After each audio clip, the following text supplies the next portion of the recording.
Kibaw nga niya. Makaburo. Kami po ang Panlasang Probinsya!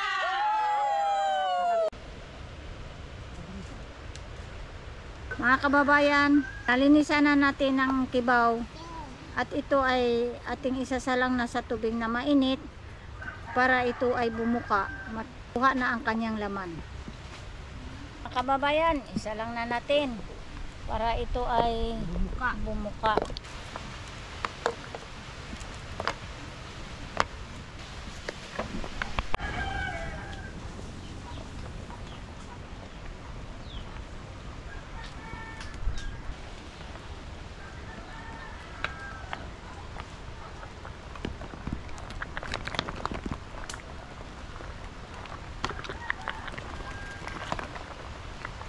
Malalaki talaga ang laman mga kababayan ng ating kibaw ngayong araw na ito. Mga kababayan, ating tikman ang nilaga kong kibaw. Lagyan natin ng suka. Suka ng pinya po ito.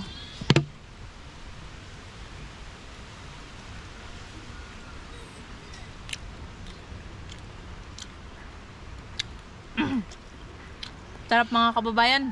Kumakagat yung anghang ng ating suka din. Mananam yung ating kibaw dahil bagong kuha din siya.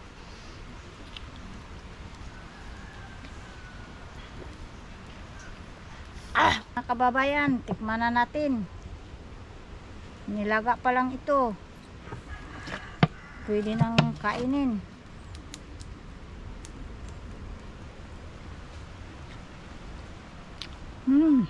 Sarap. Napakasarap.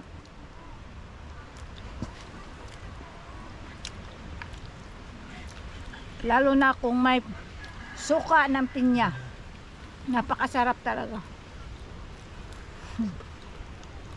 Mga kababayan, hiwain na po natin ang ating sibuyas para po sa lulutuin ni nanay na pansit na ang halo po ngayon ay kibaw.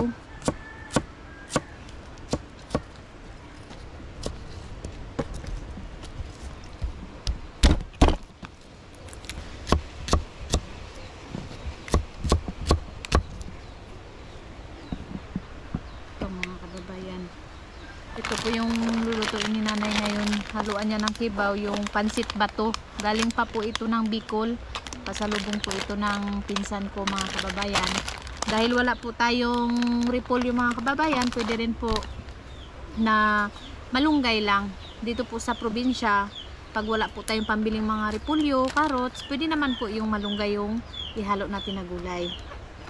Mga kababayan, natanggalan na po ito ng kanyang bahay, natanggal na. At dahil po wala tayong kamaron o karne, ito na lang po ang kibaw ang panghalo sa dito sa pansit. Masarap ito. Dahil wala ring repolyo, ito na lang ihalo. Malunggay na lang. Dito sa amin, sa probinsya, pag wala kaming karne at kamaron, ito na lang ang kibaw ang aming nilalagay. Sarap din ito. Mga kababayan, ilalagay na natin ang mantika at isusunod na rin ang panghalo. Bawang, sibuyas. Ilalagay na natin ang kibaw. Wow, ang bango. Sarap talaga ito. Susunod na rin natin ang tawyo.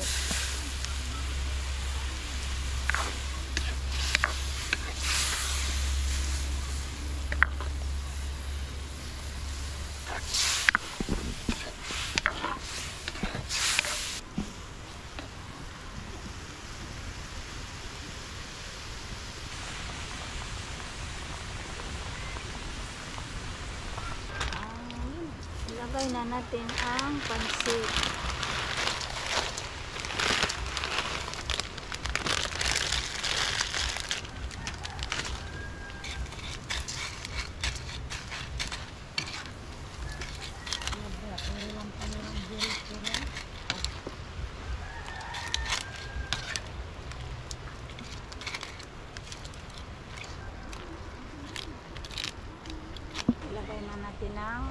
malunggay.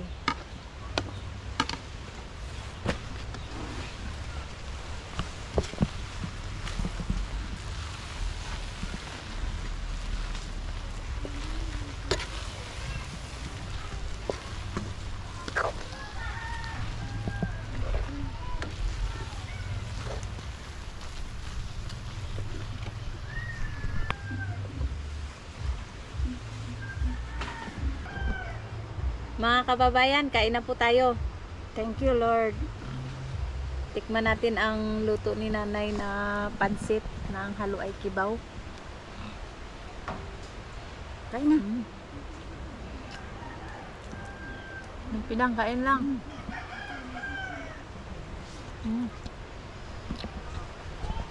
Namiss ko talaga ang kaibigan ko na ito, si Nampidang, na lagi lang kami nangunguha ng kibaw. Ngayon na naman kami nagsalubong. Kaya grabing daming kibaw niyang nakuha. Dito kung ka. Namimiss talaga ako ang kibaw nga niya. Masabur. Tikman mo na pinang, masarap. Sarap nga. Katikip na nga ako. Anong madalas na luto mo nito na pinang? Adobo. Wow. Di sarap ba? Dapat sana laging ganito. Laging kibaw.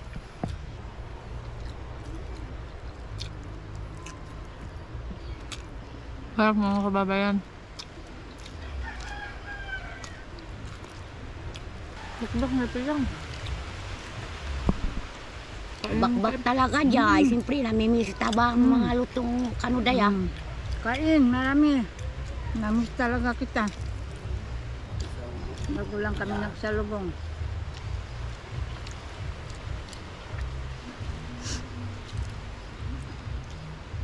Kasarapan ng kibaw.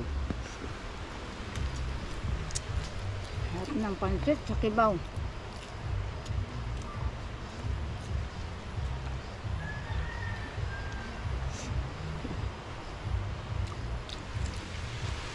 Bakbakaon talaga.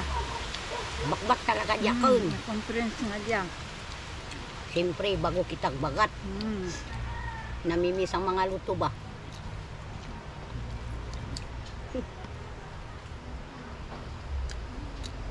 Dalasan mo ang pagpasyal dito na pinang. Basta hindi lang ako ganong busy. Ganitong nakatikim na naman ako, ay, birada ito. Ang ibaw.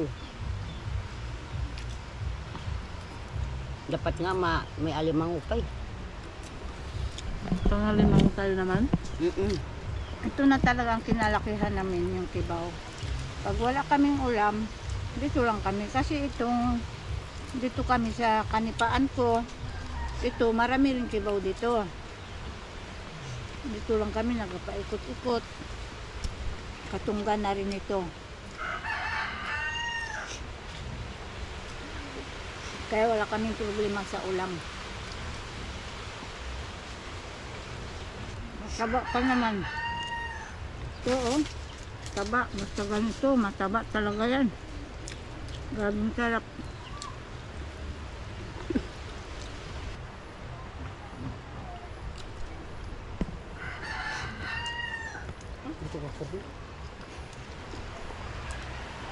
Ibanat-banat nga lagi dyan ngit. Madali, Sabur nga diyang. madali makabusog ang kibaw. Kararo pa na rin ang ngit. Banat-banat lamang. Talagang madali makabusog. Madali talaga makabusog. Aradya. Ang kibaw. Dagdagan mo na yung pinang kibaw. Oh, ito Para mayroon pa. busog. Kasi nga, Kababol nga dyan. taba talaga. Huwag ka na mahiya sa akin. Basta dito tayo.